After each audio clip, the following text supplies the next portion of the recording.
Okay, hello and welcome to another episode of Hiring and Inspiring, my new podcast. Today's guest is Julienne Balcos, a fellow recruiter. She has been in the industry for a couple of years. I'm looking forward to having a chat to her today for her to share a bit about her journey so far, share a bit about her wisdom and some hints and tips and tricks that she does in her work, and for us to connect it a little bit more. I know she's very passionate about what she does. She's doing really well from what I understand. So I'm looking forward to getting stuck into it. So, Julienne, with that introduction, welcome to the show, and how are you getting on? Yes, thank you so much for that amazing introduction, Joe. Yeah, I'm doing really well. And having, to speak with a fellow recruiter that started his own podcast, it's amazing. Yeah, well, you're most welcome.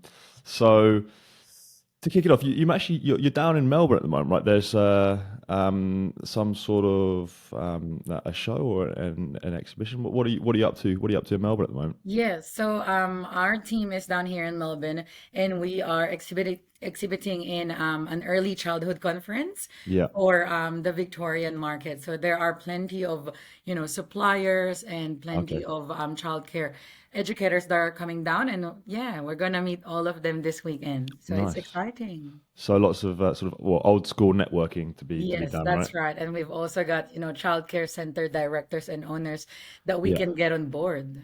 Oh, right, exciting. So nothing quite beats, I think, face to face networking, right? Like Hmm. in the flesh, especially in as recruiters. Like I think we thrive when we're out in front of people. I don't know if you feel like that. That's right. And it also, build that relationship and put a face on the name with, everyone as well in the Yeah. industry. Yeah, good stuff. Well, I hope you have a good time and a good weekend doing that. So if we just step back a little bit, Mhm. you are, correct me if I'm wrong here, 2 years into your sort of recruitment journey Yes, uh, that's right. in your current role. Yeah, Mhm. cool. So how would you sort of say, how do you feel you're getting on? How would you describe your recruitment journey so far?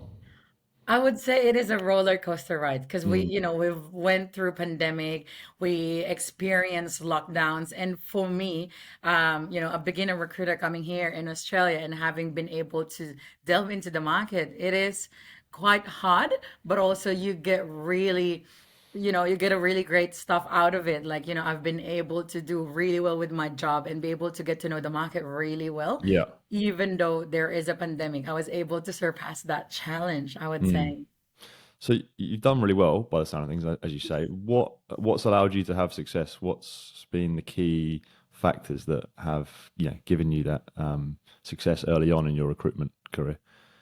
I think just being true to myself that, I am really passionate about people, about Okay. connecting with people and having my, experience and like my abilities coming from a third world country because I'm from the Philippines as well. So, yeah, I think it's being able to connect with these people that we have in, the childcare industry and like the recruitment industry as well. Yeah, it's obviously it's a people's game, right? Recruitment. It's Mhm. all we do is speak to people. Yeah. If you was to saying someone in your shoes 2 years ago, just starting out in recruitment, Mhm. right? What would be your advice to that person? What tips would you give, or even yourself? What would you tell Mhm. yourself 2 years ago that you now know? Yeah, 2 years into your journey. I think really believing in yourself. Don't trust yourself. Don't Okay. doubt yourself. Just believe that you can do anything. Like anything is possible if you believe in yourself. Yeah. Anything else? I think another um one that I could say is just learning and Mhm. getting mentorship anywhere, like either in your workplace, either outside doing networking, or also people from LinkedIn. Like I do follow a lot of recruiters that are successful here in Yeah. Australia, and every day they post like LinkedIn posts. I get to learn a bit about everything. Like a Mhm. great example would be Greg Savage. I don't know if you've heard of him, but Oh yeah, yeah. I've read his but he's books. an Yeah. amazing, yeah, recruiter. Like every time I like Yeah. his LinkedIn post, I was just like, I didn't know that, but like I'm surprised to learn more from just like a LinkedIn post. And obviously Joe Cutler's post on LinkedIn, amazing stuff. No, don't listen to that guy. um, no, you're spot on though. I think that looking for, I always say to someone, look for mentors, right, and look for people you can learn from. Something that a lot of people, including myself, you kind of always think that you're, not better than you are, or you kind of you fall into the trap and like thinking that you know everything, right? And you, you're never quite, even if you've been doing it for 10 years, there's stuff you can still learn. I think where you're going with it, I guess, is just having that mindset, like that open, just being like a sponge, right? So when you come in, if you're new to recruitment, the best people are just like, right, give it, want to learn rather than kind of close things off. Yeah. And just be open to learning and just be trying to, and also I think when you say believe in yourself, like it's so important to have that courage in recruitment. Mhm. I don't know if you agree, like, making those difficult cold calls or having those difficult conversations, they're not easy, right? But if you just back yourself, even if you don't get it quite right, it's a lot better than, if you didn't try. Don't know if you Yeah, agree. it is always a learning curve. Every day is, a learning for everyone in recruitment. There's no similar days to a recruiter, I would say. Yeah, for sure. But you enjoying it? 2 years in, you enjoying the ride and that roller coaster and the ups and downs? Yeah, I'm still enjoying it at the Yeah. moment. I want to progress in my career. So I've been, working on myself, having this, as you've said, difficult conversation with clients. And, it'll lead me to a spot wherein I would progress in, let's say in like a managerial position in a Oh, couple of brilliant. years' time. Cool. Awesome. So, in particular, your role, you focus on the childcare education Correct. industry. Hmm. What's it's not. I'll be honest. It's not an area I know too much about in terms of the recruitment and or, the general industry. What is the current sort of state of that market? Well, I think it's pretty similar with every, industry that we have at the moment. There's, candidate short market that we have, and then we've also got these clients that are really not sold out to using agencies because, in the previous times, they don't really have to use agencies. They just post ads and they get success out of it. Mm, So, yeah, it is really hard at the moment, but I think for me, having been able to step back and look and think outside of the box, what can I do differently that other agencies, specifically agencies that are, part of the big group of companies that are not doing that I can, put on myself in there. So, mm. yeah, I have had a lot of great success stories with regards to that. Without wanting to give away all your secrets, what are some of those things that you're doing differently? Yes, I think I thrive in building a relationship with candidates and Okay. clients. So I've pretty much had amazing relationship with my candidates, which then led to referrals. And I was able to place their friends and like family members All in a right. span of like a couple weeks time. Wow. So Yeah. what's your sort of process? Say you find a good candidate that you think this Hmm. is I can definitely help this person. To build that relationship, how do you do that? What kind of questions do you ask, or what's your sort of how do you go about doing that, would you say? Because I believe the first 5 seconds of, a phone screen will decide how you can get on about with your relationship with your candidates and Yeah. even your clients. So I think being able to connect with them within those first 5 seconds, have, have a chat with them and really listen. Because we know in the recruitment industry, all recruiters, we just talk and everyone knows that. But if you listen to what the candidate wants, to what the client wants, you're gonna get, their sympathy. They're gonna be able to say to you, yes, this recruiter, she listens. So they're gonna be able to trust you. So having that trust is really important. Yeah.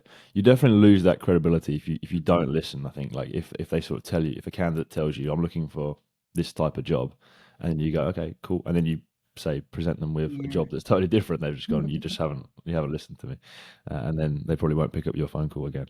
Um, what sort of areas of the job do you enjoy most? What are you in? Maybe not so much. I think I would say I enjoy talking to different people, candidates, clients, and being able to know their needs, their requirements with what they have in their role.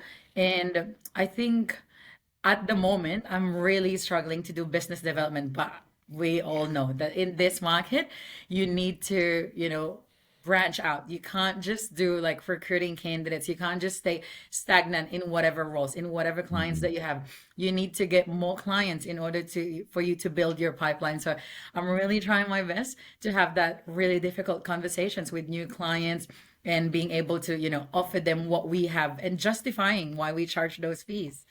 But yeah, Mm. it's gonna be, a long way.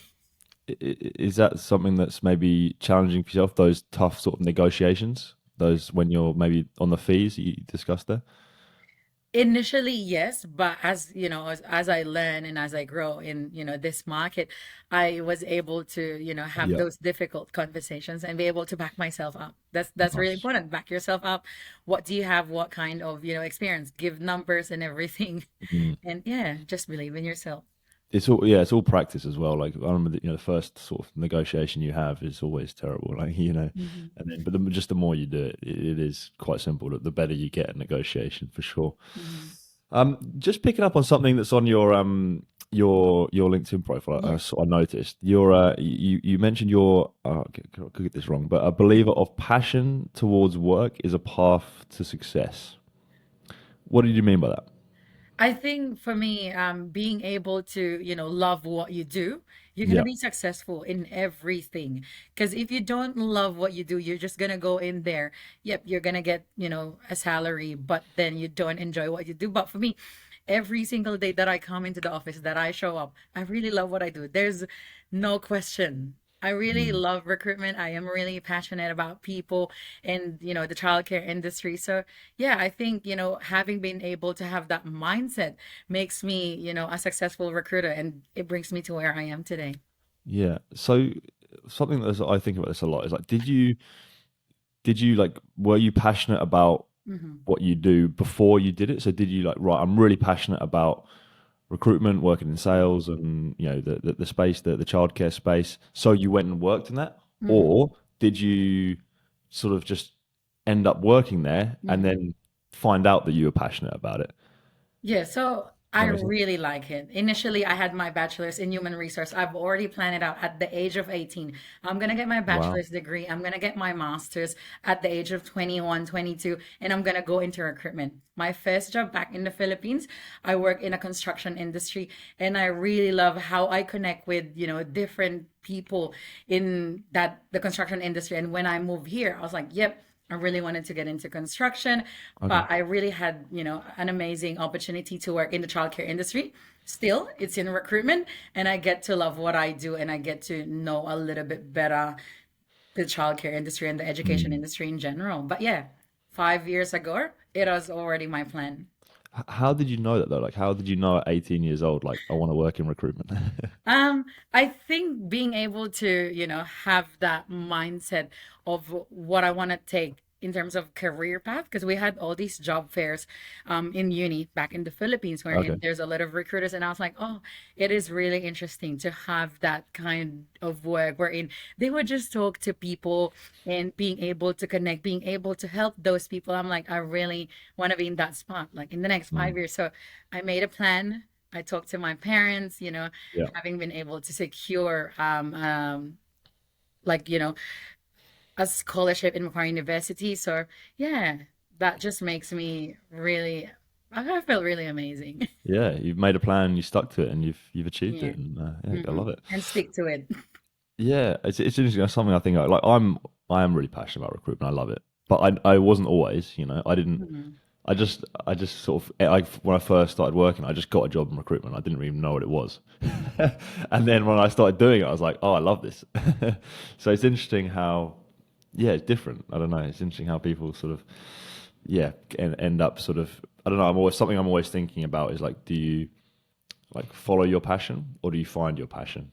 Um, do you know what I mean by that? Like, so I Yeah. always think like if you follow your passion, you might not always be that good at it. You might be passionate about it, but you might not always be that good at it. I don't know. Yeah, there's always pros and cons because, following your passion doesn't actually, it might not give you the results that you want. Like, there are people that are really passionate in the music industry, but it doesn't really pay well. So they were Yeah, like, should I follow my passion or should I just, stick to what's available?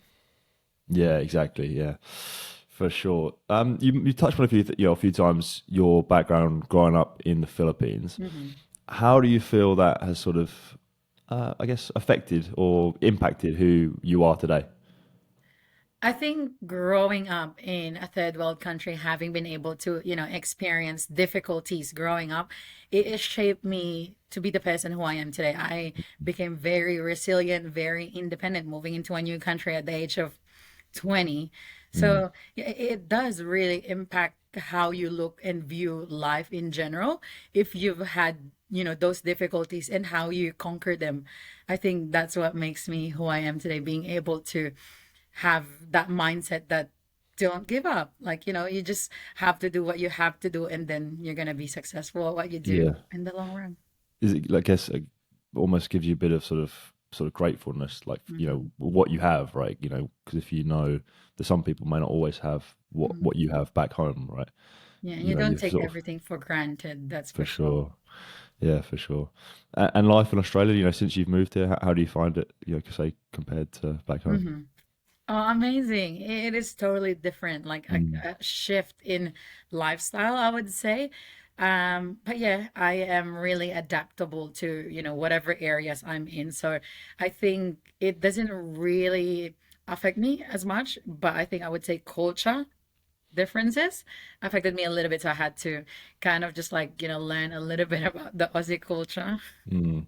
Yeah. What did you learn? What were the maine things that jumped out at you? I don't know if I'm allowed to say this, but Aussies love to drink, and Mm, Filipinos, we do, but not so much during the mm, day. mm, mm. Yeah, for sure. Um, Yeah, no, all makes sense. Thanks for running through that. Just a couple more things to run through. So, what do you sort of feel the future holds for yourself? You touched upon, in your current role, you're maybe looking to progress into management. When do you see that, or what's the sort of the process in the next maybe the next few years? What do the next few Mhm. years look like for Yeah, yourself I in your career? think Do you think? every day I am, kind of like learning, kind of like wanting to, progress into my professional career. So, I am building those steps, and I'm taking, every thing really cautiously in order for me to get where I want to be, let's say in the next 2 years. So, yeah, I think being able to have that difficult conversations with everyone would help me, Yeah. to reach, a management position in the long run. Because I think with management position, it's not about reaching targets, it's not about placing candidates, it's about having been able to deal with difficult conversations along the way, and how you manage your emotions as well. Mm. It's really important. You've been in like difficult conversations internally, like with other staff members. Yes, and I would say externally as well, both. Yeah, yeah, yeah, yeah, for sure. Yeah, that once you, I always think once you start having those difficult conversations, like, or when you start or being able to ask those sort of difficult questions, that's Mhm. when you actually start leveling up in recruitment. Like when you can sort of push back or ask that, or have that tough negotiation. If Mhm. you when you don't give in, right, that's when you start getting, yeah, really start leveling up. Moving forward, this is sort of just a little final question for me. It's something I tend to ask Yeah. people on this show.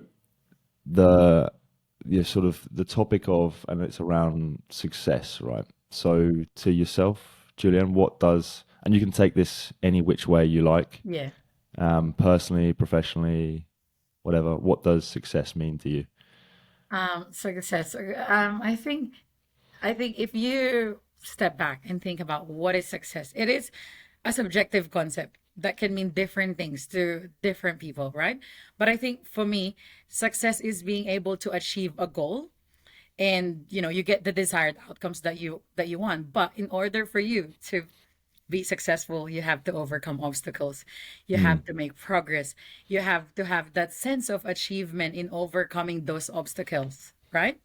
But yeah, I would say success for me, professional, personal, it constitutes me as a person that maybe I would say financially, because I live in a third world country. So if I'm earning a lot, or like if I'm, having um, been able to reach my savings goal, then I can be successful. But that also doesn't mean that I'm successful financially, that I'm successful if I have that financial goals. It's also like personal goals, like what do I really want to achieve, personal mm. and professional.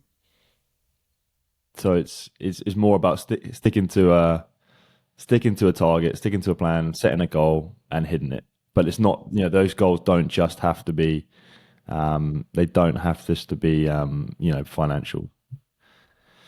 Julienne, thank you very much for joining me on the show. Really enjoyed the chat. Thank you for sharing, your journey and your insights. You're doing some really good stuff out there, I think, and yeah, wish you all the best in the rest of your recruitment journey and your career.